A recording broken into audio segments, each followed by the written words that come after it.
Assalamualaikum warahmatullahi wabarakatuh. Kami dari kelompok 3 mata kuliah pengembangan media pembelajaran PAI Pasca Sarjana UIN Maulana Malik Ibrahim Malang. Pada kesempatan kali ini, kami akan mempresentasikan tentang pola-pola instruksional dalam pembelajaran PAI, daring dan luring, serta media pembelajaran yang digunakan baik dalam bentuk hardware maupun software.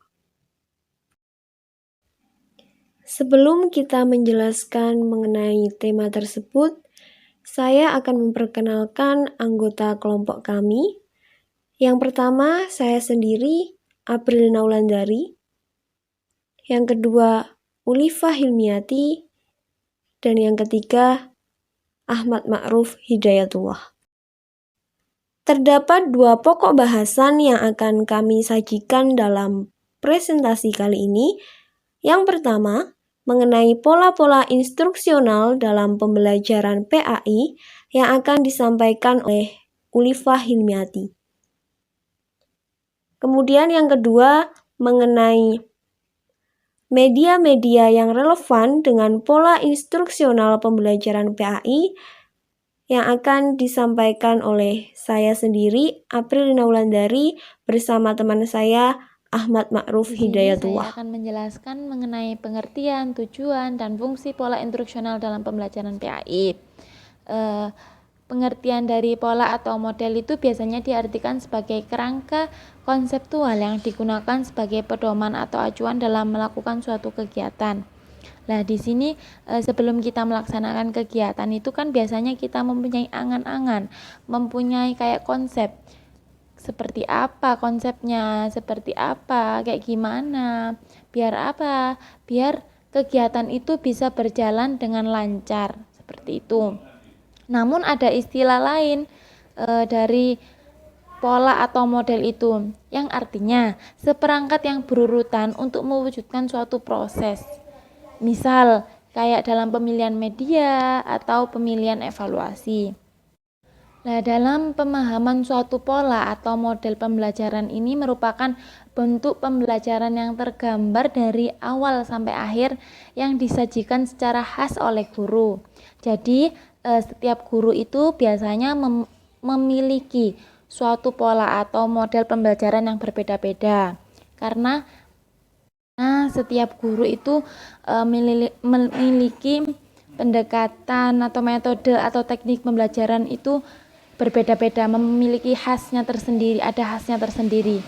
Tuh. Lalu ada pengertian dari pengembangan instruksional, yaitu cara sistematis dalam mengidentifikasi, mengembangkan, dan mengevaluasi seperangkat materi dan strategi yang diarahkan untuk mencapai suatu tujuan pendidikan tertentu. Namun ada istilah lain dari pengembangan sistem instruksional itu, yaitu suatu proses secara sistematis dan logis untuk mempelajari problem-problem pengajaran agar mendapatkan pemecahan suatu masalah tersebut. Gitu. Nah, di sini juga ada sistem instruksional itu sendiri, yang semua materi pelajaran dan metode yang telah diuji itu dalam praktek yang dipersiapkan untuk mencapai tujuan dalam keadaan senyatanya. Namun dengan kata lain, kayak sistem instruksional itu sebagai tatanan aktivitas belajar mengajar, seperti itu. Yang kedua yaitu tujuan pengembangan instruksional. Di sini ada tujuan utama pengembangan instruksional, yaitu untuk menghasilkan sistem instruksional yang efektif dalam rangka perbaikan pengajaran dalam pendidikan. Jadi ketika ada kesalahan dalam suatu pengajaran bisa ada perbaikan. Gitu.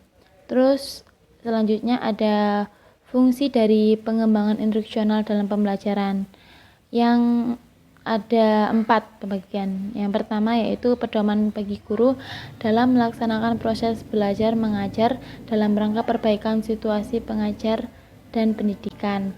Jadi ketika ada kesalahan dalam suatu pengajaran itu bisa ada perbaikan ulang, seperti itu. Terus guru itu juga harus bisa mengondisikan kelas biar kelasnya itu proses belajar mengajarnya itu bisa lancar, itu bisa kayak tertata dengan baik.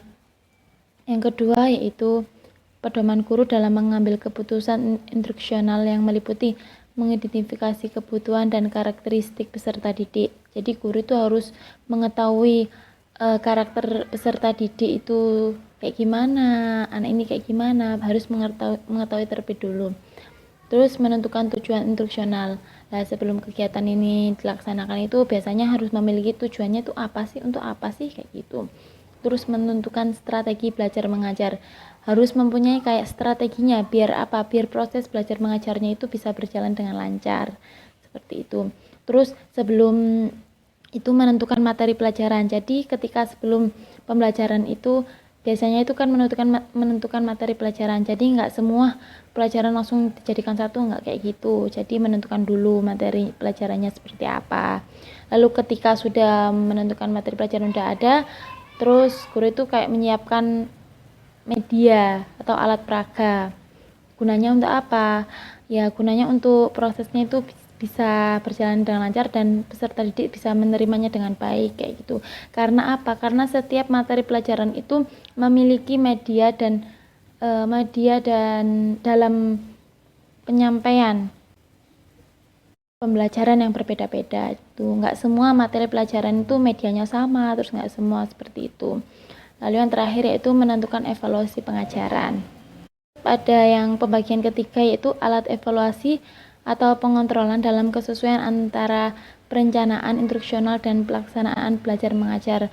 Jadi di sini tuh semua itu harus antara alat evaluasi dengan perencanaannya itu harus senadan biar proses belajar mengajarnya itu bisa maksimal dengan baik gitu. Yang terakhir yaitu feedback bagi para guru tentang keberhasilan pelaksanaan belajar mengajar dalam rangka melakukan perbaikan situasi pengajaran dan pendidikan. Jadi ketika ada guru yang menjelaskan, biasanya itu feedbacknya itu kayak memberikan pertanyaan kepada peserta didik biar guru mengetahui anak ini udah paham apa enggak sih tentang materi yang sudah saya sampaikan itu. Memberikan pertanyaan sebelum pulang, biasanya kayak gitu. Nah, selanjutnya ini ada prinsip-prinsip dalam pengembangan instruksional. Di sini menurut Philbeck itu dibagi menjadi 11 prinsip dalam pengembangan pola instruksional. Yang pertama, prinsip pertama ini ada respon-respon baru diulang sebagai akibat dari respon tersebut.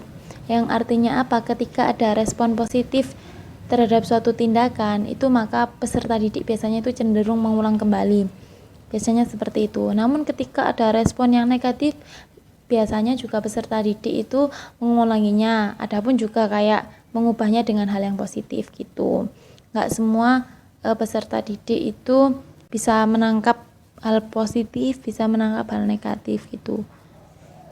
Yang kedua, yaitu prinsip yang kedua ini, perilaku tidak hanya dikontrol oleh akibat dari respon, tapi juga di bawah pengaruh kondisi yang terdapat dalam lingkungan peserta didik. Nah, sehingga apa? Sehingga kan perlu menentukan tujuan instruksional itu dengan jelas, cara akurat, biar tahu kayak gimana prosesnya, kayak gimana, kayak gitu. Yang ketiga itu prinsip ketiga ini, perilaku yang ditimbulkan oleh tanda-tanda tertentu akan hilang, berkurang frekuensinya bila tidak diperkuat dengan pemberian akibat yang menyenangkan. Jadi ketika kayak dalam proses belajar mengajar ini kayak nggak asik lagi gitu, sebisa mungkin pendidik itu memberikan hal-hal yang baru biar apa? Biar peserta didik itu bisa bersemangat lagi dalam proses belajar mengajar.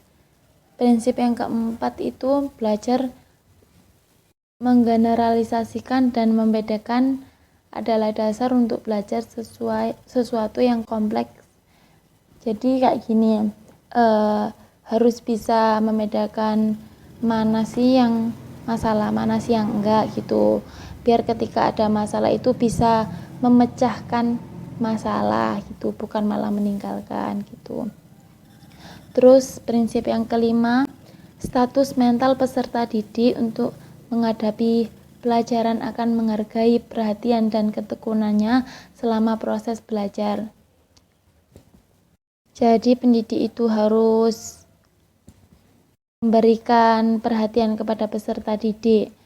Biar apa? Biar peserta didik itu memiliki ketekunan dan memiliki daya tarik dalam mempelajari isi pelajarannya, seperti itu.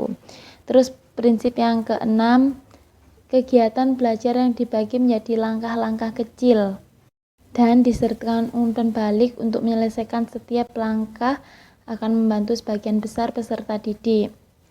Jadi ketika ada kesulitan dalam suatu mengerjakan, biasanya itu ada yang pendidik itu bisa bertanya kepada peserta didik apabila ada kesulitan untuk kayak gimana tuh, sehingga dapat berjalan dengan baik. Itu enggak cuma dikasih tugas terus tapi enggak dipertanyakan lagi tugasnya itu kayak gimana, ada kesulitan apa enggaknya gitu. Lalu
selanjutnya yaitu ada pola atau model instruksional. Di sini dibagi menjadi 4. Yang pertama yaitu pola Dick and Carl.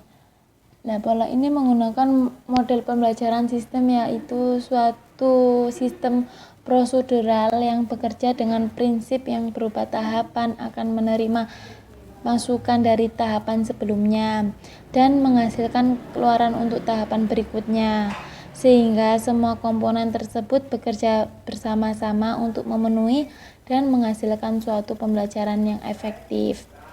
Jadi ketika ada masukan bisa diterima dan diperbarui dengan tahapan ke selanjutnya gitu. Terus di sini ada tahapan-tahapan Dick and Care itu dibagi menjadi 4. Yang pertama yaitu mengidentifikasi tujuan umum pembelajaran.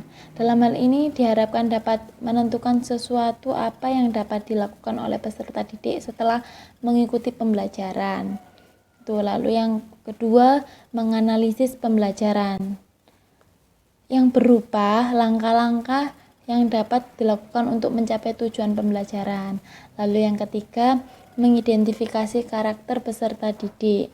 Nah, dalam hal ini bisa meliputi bakat, terus motivasi belajarnya, gaya belajar, lalu kemampuan berpikir, minat atau kemampuan awal.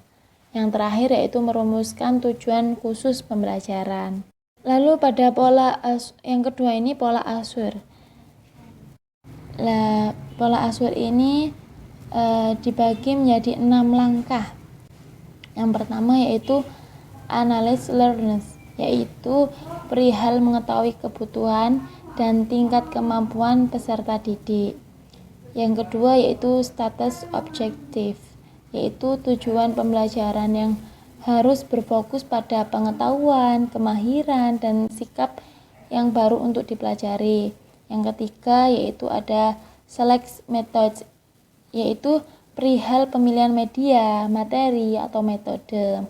Itu yang keempat ada untitled media and materials, yaitu mereview bahan, menyediakan bahan terus pengalaman pembelajaran, yaitu record learning participants, seperti pemecahan masalah, simulasi, atau kuis saat presentasi gitu.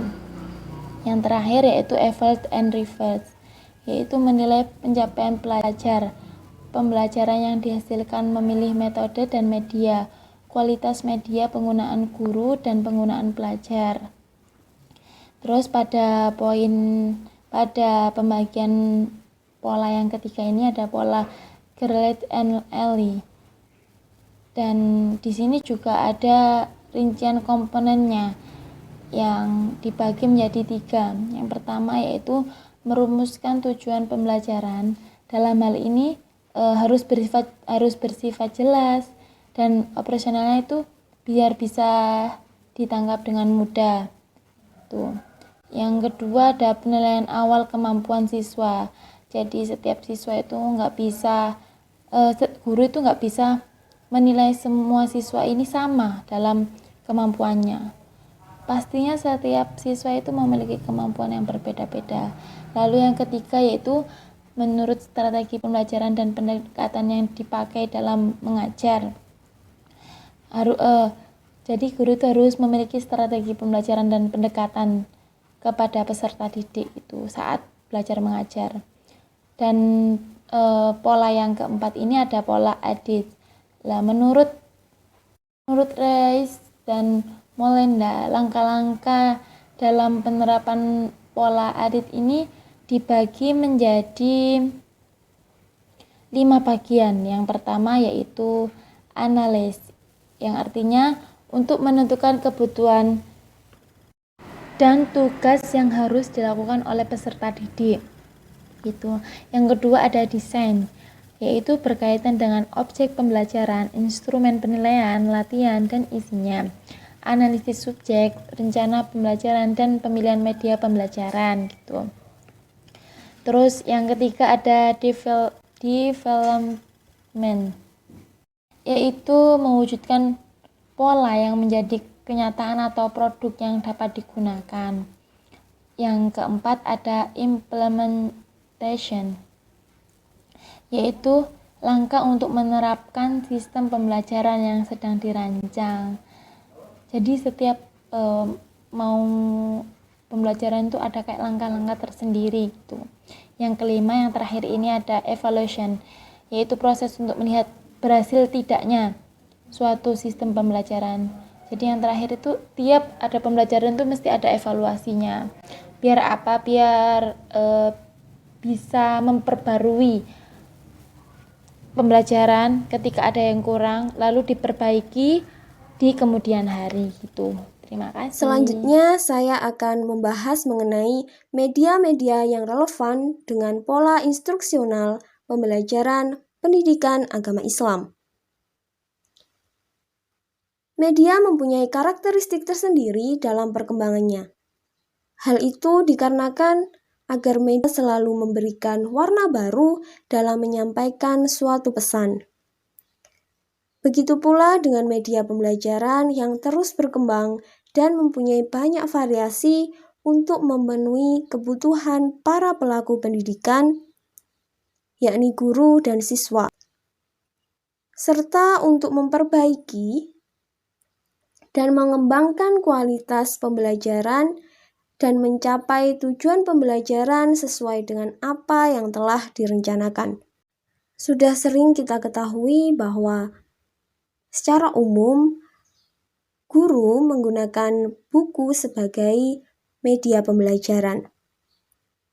Namun secara khusus media itu sendiri merupakan sebuah alat yang digunakan dalam pembelajaran baik grafis, fotografis, maupun elektronik yang digunakan untuk menangkap, memproses, dan menyusun kembali informasi baik yang berupa visual maupun verbal. Penggunaan media dalam proses pembelajaran membutuhkan kemampuan dan keterampilan dari seorang guru agar penggunaan media tersebut menjadi lebih efektif dan efisien. Terdapat beberapa kategori media yang relevan dengan pola instruksional pembelajaran PAI. Yang pertama adalah media visual. Yang kedua, media audio. Yang ketiga, media audiovisual. Dan yang keempat, berbasis komputer. Media visual ialah media yang digunakan oleh guru dalam proses pembelajaran yang dapat dinikmati oleh siswa melalui penglihatan atau panca indera mata. Pada dasarnya, media visual ini sangat familiar dan paling sering dipakai oleh seorang guru dalam proses pembelajaran. Visual bisa memainkan banyak peran dalam proses belajar. Pada dasarnya, peran visual dalam interaksi belajar yang pertama yaitu menyediakan acuan konkret bagi gagasan. Yang kedua, membuat gagasan abstrak menjadi lebih konkret. Yang ketiga, memotivasi para peserta didik. Yang keempat, mengarahkan perhatian. Yang kelima, mengurangi informasi dalam format-format yang berbeda. Dan yang keenam, dapat mengingatkan kembali pada pembelajaran sebelumnya. Terdapat banyak contoh mengenai media-media visual yang digunakan dalam proses pembelajaran. Sebagai contoh dalam slide berikut, yang merupakan media visual yakni Bagan. Bagan merupakan media yang dapat menyajikan informasi secara visual yang biasanya berisi perkembangan, ringkasan, dan hubungan dari suatu proses. Di sini terdapat beberapa jenis bagan yang dapat digunakan dalam pembelajaran pendidikan agama Islam. Yang pertama adalah bagan pohon. Terdapat beberapa jenis bagan. Di sini pertama merupakan bagan pohon. Di sini menggambarkan adanya batang, daun-daunan yang merupakan serangkaian dari pohon yang dapat digunakan untuk mempelajari silsilah atau bagan pohon dinasti Umayyah, dinasti Abbasiyah disesuaikan dengan materi pembelajaran pendidikan agama Islam. Kemudian yang kedua ada bagan tertutup. Bagan tertutup dapat memberikan informasi kepada peserta didik secara bertahap. Bagian-bagian informasi dapat ditutup dengan kertas yang mudah untuk dilepaskan. Pada saat penyajian, informasi disampaikan kepada peserta didik secara bertahap. Bagan tertutup dapat digunakan dalam mempelajari rukun iman, rukun Islam, atau sebagainya yang disesuaikan dengan materi pembelajaran pendidikan agama Islam. Selanjutnya ada bagan arus. Bagan arus dapat menggambarkan suatu proses atau dapat menelusuri hubungan kerja antara bagian-bagian tertentu. Dalam pembelajaran agama Islam dapat dilakukan misalnya ilustrasikan perjalanan Isra Mi'raj Nabi Muhammad SAW. Kemudian ada bagan organisasi yang merupakan bagan yang menggambarkan susunan dan hierarki suatu organisasi. Selanjutnya ada bagan garis waktu. Bagan ini dapat menggambarkan hubungan antara peristiwa dengan waktu kejadian. Misalnya pada contoh bagan tersebut ada sejarah Nabi Muhammad sejak kelahiran sampai dengan hijrah. Jadi di situ terdapat tahun-tahunnya dan juga peristiwa apa saja yang terjadi. Jadi pada dasarnya bagan garis waktu ini sangat cocok apabila digunakan untuk materi pembelajaran pendidikan agama Islam, khususnya terkait sejarah kebudayaan Islam. Selain itu, masih banyak contoh terkait media-media visual yang dapat digunakan dalam proses pembelajaran pendidikan agama Islam, seperti gambar, foto, kemudian ada grafik, kemudian komik, peta, terus ada poster. Hal itu dapat dikreasikan sebagaimana materi pembelajaran pendidikan agama Islam dan disesuaikan dengan karakteristik materi pembelajaran. Dengan demikian dapat disimpulkan bahwasanya tujuan pembelajaran menggunakan media visual adalah untuk memberikan kesempatan kepada siswa dalam memungkinkan terciptanya suasana belajar yang menyenangkan dan meningkatkan interaksi kerjasama, baik itu kerjasama antara siswa dengan siswa maupun guru dengan siswa. Selain itu, tujuan dari media pembelajaran visual ini adalah agar siswa melalui media yang ditampilkan dapat memiliki motivasi belajar yang nantinya akan berpengaruh terhadap pemahaman akan konsep belajar yang dilakukan. Kelebihan dari media visual ini yaitu dapat digunakan berkali-kali dengan cara menyimpannya. Kemudian analisis lebih tajam dapat membuat orang benar-benar mengerti isi berita dengan analisa yang lebih mendalam dan dapat membuat orang berpikir lebih spesifik tentang isi tulisan. Jenis media yang kedua adalah media audio. Media audio adalah media yang erat kaitannya dengan pendengaran. Dalam pelajaran pendidikan agama Islam, materi yang dapat menggunakan media audio seperti Al-Quran Hadis, sejarah perkembangan Islam, dan sebagainya. Kemudian ada pun beberapa contoh media audio, yaitu ada radio, laboratorium bahasa, dan alat perekam pita magnetik. Radio merupakan alat elektronik yang dapat digunakan untuk mendengar berita dan peristiwa-peristiwa yang terjadi. Kelebihannya, radio ini harganya relatif murah dibandingkan alat elektronik lainnya.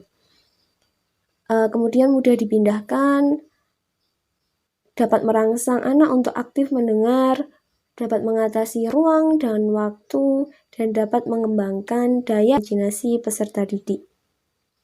Meskipun demikian, radio juga memiliki kelemahan, yakni komunikasi yang disampaikan radio hanya bersifat satu arah. Kemudian program radio juga sudah diatur dan telah disentralisir, dan sulit untuk mengatur jadwal dengan program yang disiarkan oleh radio. Selanjutnya ada laboratorium bahasa yang biasa digunakan oleh guru di sekolah.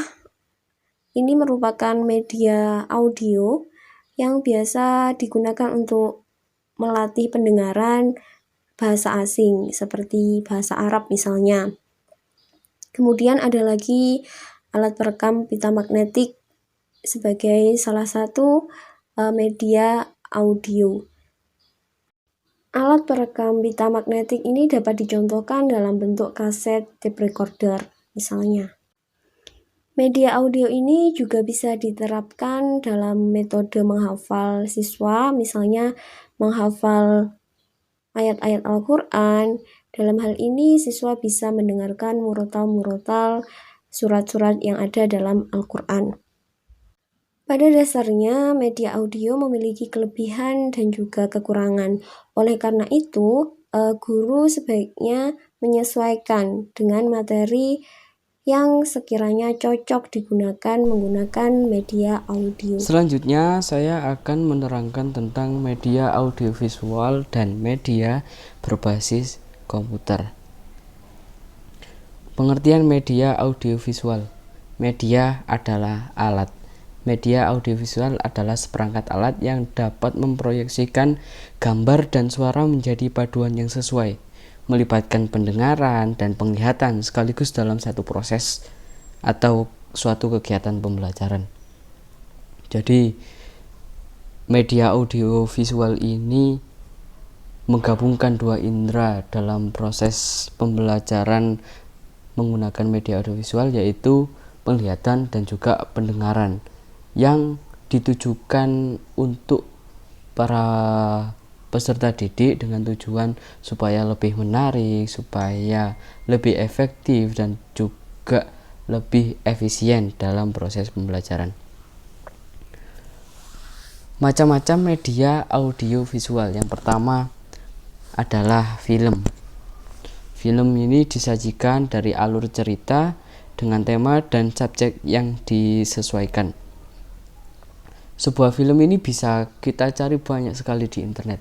Media film ini bisa menjadi satu inovasi dalam media pembelajaran untuk peserta didik, biar mereka belajar juga happy, senang, lebih menarik. Nah, film ini bisa disesuaikan dengan subjek mata pelajaran yang berkaitan dengan cerita-cerita atau sejarah. Ini bisa menggunakan metode film. Nah, berkaitan dengan itu, maka media ini termasuk salah satu yang efektif, yang dimana ketika peserta didik menggabungkan antara audio dan visualnya, penglihatan dan juga pendengarannya, akan lebih efektif dan juga menarik dalam suatu proses pembelajaran. Mereka akan lebih berpikir imajinatif dari apa yang ditampilkan dalam sebuah film. Contohnya dalam mata pelajaran sejarah kebudayaan Islam. Nah, mata pelajaran sejarah kebudayaan Islam ini banyak bercerita tentang sejarah-sejarah kebudayaan-kebudayaan pada masa lampau, yang menurut saya pribadi, ketika sebuah mata pelajaran ini sesuai dengan medianya, ini akan menimbulkan suatu reaksi yang bagus, suatu reaksi yang baik dari peserta didik secara diceritakan dalam sebuah film.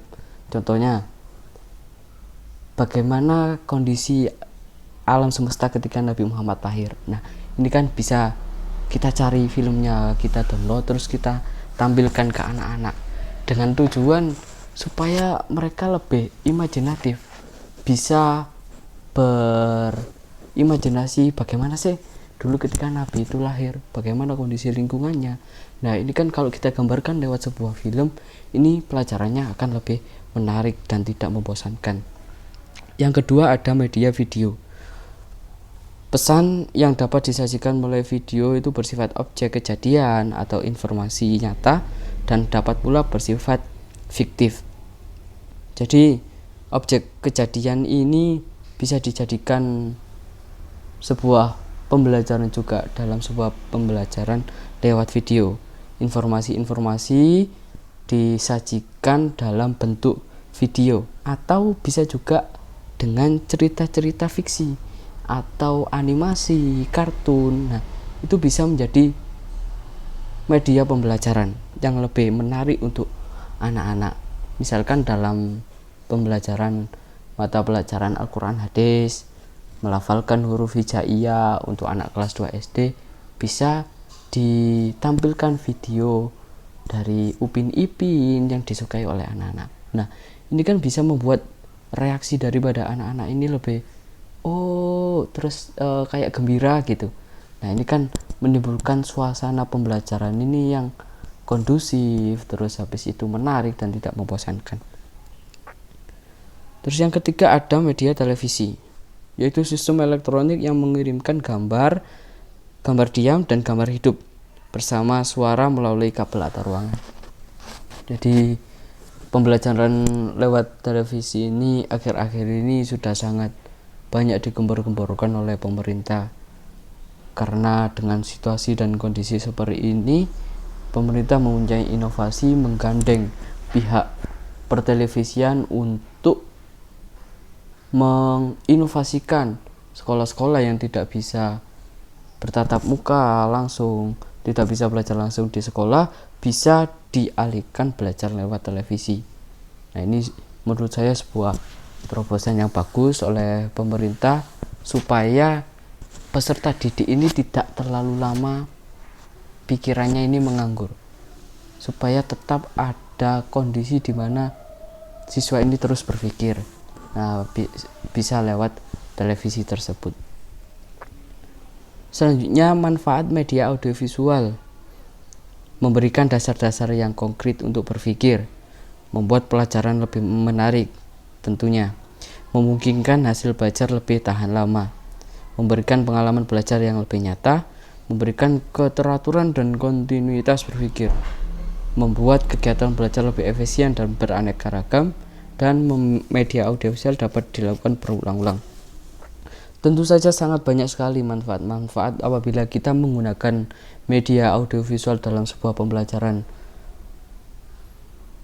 Bisa berpikir lebih konkret, anak-anak berpikir imajinasinya juga akan terlatih, berpikir nyata juga akan terlatih, belajarnya juga lebih efisien, dan juga media yang diterapkan oleh guru juga beragam. Dan juga yang paling penting adalah daya ingat anak-anak ini terhadap pembelajaran yang menggunakan audiovisual ini bisa bertahan lama dibandingkan dengan media yang hanya menggunakan audio atau visual saja.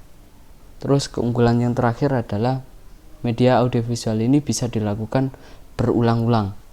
Jadi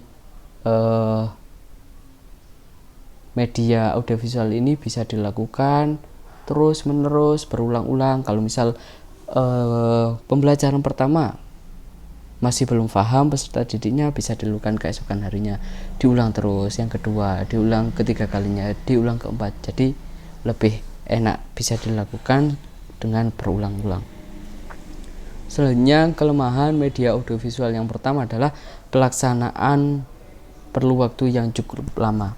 Tentu karena mempersiapkan sebuah materi yang disinkronisasikan antara media dan juga subjeknya perlu konsep yang benar-benar matang agar menimbulkan suatu pembelajaran yang menarik dan lebih efisien. Yang kedua, biayanya relatif lebih mahal. Tentu karena media audiovisual ini menggunakan alat yang modern dan harganya untuk saat ini juga relatif lebih mahal, tetapi juga dampak atau hal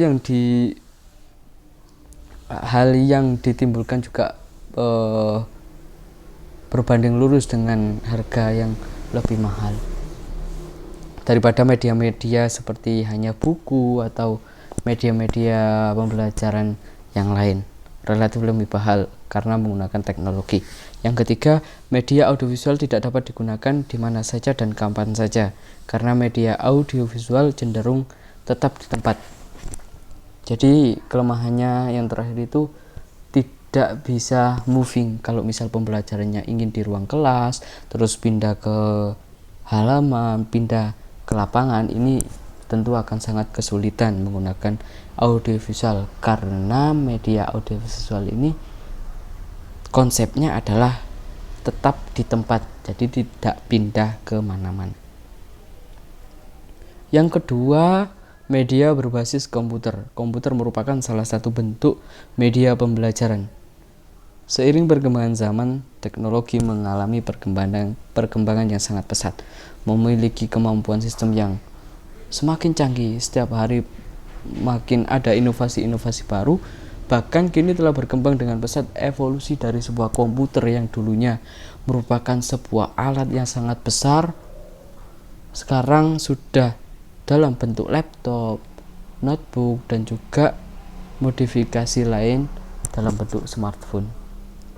Jadi media berbasis komputer saat ini sangat-sangat maju sekali, sangat-sangat pesat sekali dalam perkembangannya. Ini juga berdampak bagus untuk pendidikan, berdampak bagus untuk media-media pembelajaran. Selanjutnya, macam-macam media berbasis komputer. Yang pertama ada multimedia presentasi, ini biasanya menggunakan slideshow atau PPT. Yang kedua, CD multimedia interaktif, ini biasanya berupa video-video tentang animasi-animasi, terus tentang fiksi-fiksi, biasanya menggunakan CD multimedia interaktif. Yang ketiga, video pembelajaran.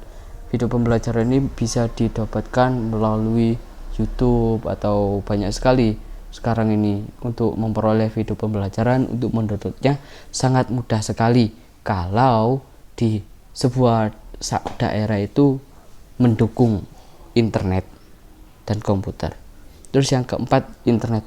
Tentu saja karena semua media yang berbasis komputer ini akan lebih efektif kalau digabungkan dengan internet. Selanjutnya, kelebihan media komputer. Yang pertama, komputer dapat mengakomodasi keragaman modalitas belajar siswa. Yang kedua, penyampaian materi lebih efektif dan efisien. Yang ketiga, tampilan lebih menarik karena bisa dimodifikasi sesuai dengan kebutuhan. Yang keempat, meningkatkan minat siswa untuk belajar karena bisa menampilkan materi secara visual, audio, dan kinestetik. Yang kelima, memungkinkan siswa berinteraksi secara langsung dan menimbulkan kreativitas siswa. Dan sebetulnya masih banyak sekali kelebihan-kelebihan media komputer ini dalam pembelajaran apabila diterapkan dalam sebuah pembelajaran. Namun dalam tanda kutip, tidak semua lembaga, tidak semua sekolah bisa melakukan tersebut kalau fasilitasnya tidak mendukung.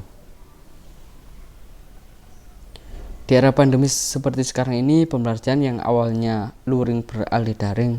Dengan demikian, guru menerapkan pembelajaran online,